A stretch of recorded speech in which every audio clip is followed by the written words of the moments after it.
Flat പിൻ എടുക്കാം, അതിലേക്ക് ഇഷ്ടമുള്ള കളർ ബീഡ് ഇട്ട് കൊടുക്കാം. ഫ്ലാറ്റ് പിന്നിന്റെ നീളം ഒന്ന് കട്ട് ചെയ്തതിന് ശേഷം നന്നായിട്ടൊന്ന് ഫോൾഡ് ചെയ്ത് റൗണ്ട് ചെയ്ത് കൊടുക്കുക കേട്ടോ.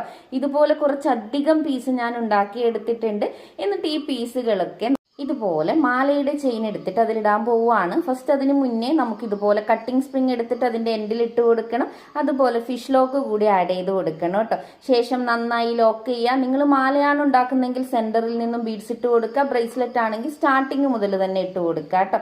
ശേഷം ഇതുപോലെ ബീഡ്സ് ഒരു ഹോളിൽ 2 എണ്ണം വരുന്ന വിധത്തിൽ ഇട്ട് കൊടുക്കുക കേട്ടോ. ചെയിനിന്റെ ഹോൾ ഉണ്ടല്ലോ, അതിൽ വലതുവശത്തൊന്ന് ഇടതുവശത്തൊന്ന് എന്ന രീതിയിൽ 2 പീസ് ഒരു ഹോളിലിട്ട് നമുക്ക് ആ ഒരു ബീഡ്സ് കഴിയുന്നത് വരെ ഇട്ട് കൊടുക്കാം. കണ്ടോ, നമ്മൾ അടിപൊളി മാല ഇവിടെ ഉണ്ടായിട്ടുണ്ട്. ഇനി നമുക്കതിന്റെ ലെങ്ത് എത്രയാണോ വേണ്ടത് അത് കട്ട് ചെയ്യുക. എൻഡിൽ ഇതുപോലെ ഒരു ബീഡ് ഇട്ട് കൊടുക്കുക.